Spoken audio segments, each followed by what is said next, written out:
senior military level talks between India and China are taking place today. All issues including the Galwan Valley, Pangong Tso are going to be discussed. The talks are taking place in Moldo, which is the Chinese side of Chushul on June 15th. Remember, 20 Indian soldiers were killed in a fierce, fatal clash at the Galwan Valley, and tensions have been heightened on both sides since then. Heavy presence of the Chinese troops in Pangong Tso in Ladakh at a point that has been under Indian control has emerged as a big bone of contention. Vishnu Som joining us with the details. Vishnu, what more can you tell us? Well, we can break some news at the moment. In military talks which had taken place earlier on in the Galwan Valley for the release of the 10 Indian soldiers who were involved in that skirmish with the Chinese, it has now emerged, our sources telling us, that the Chinese side told our side that a Chinese commanding officer had been killed in those clashes. So this is coming from senior reliable sources to us, that in fact one of the casualties on the Chinese side had in fact been a commanding officer of the Chinese. We don't know whether the rank of the officer was of colonel or not, could well have been, because that's usually considered the rank of a commanding officer.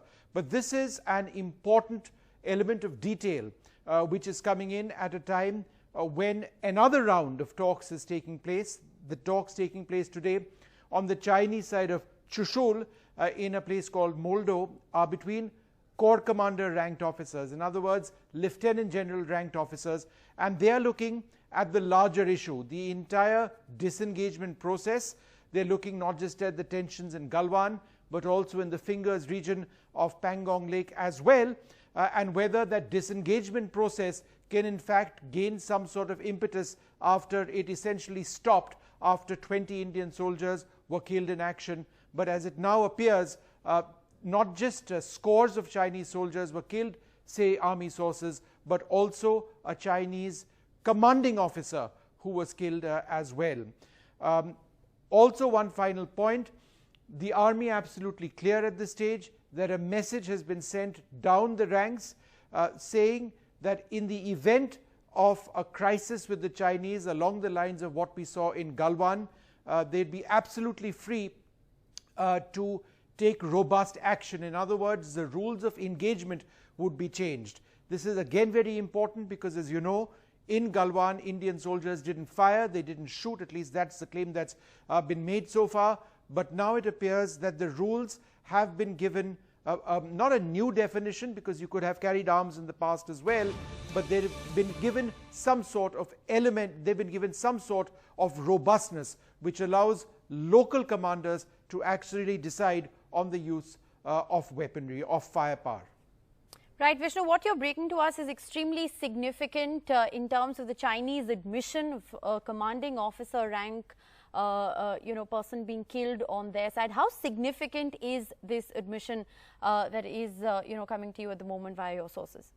I think this is very significant. It goes to, it adds an element of detail to what we know of the claim made by the Indian Army that up to 45 Indian soldiers, I beg your pardon, Chinese soldiers were killed in action on the 15th of June. Now some more details of that are coming, and so our senior sources, and I should mention that these are very credible sources, are now telling us that the Chinese People's Liberation Army, during the talks in the Galwan Valley, which were being held over the last several days, which ultimately resulted in the release of our 10 soldiers, resulted in this piece of information being shared from the Chinese side to the Indian side, that there was a Chinese commanding officer who was killed in that skirmish on the 15th of June. So it's a new element of information. Remember, we also lost a commanding officer, Colonel Babu of 16 Bihar, in addition to the other soldiers who were killed in action. So I think it's important to state that it's not just Chinese officer who was killed as we are flashing, but a Chinese commanding officer who was killed in that skirmish on the 15th. Right, and Vishnu, still of course there has been no clarity on the exact numbers in terms of the loss of lives on the Chinese side.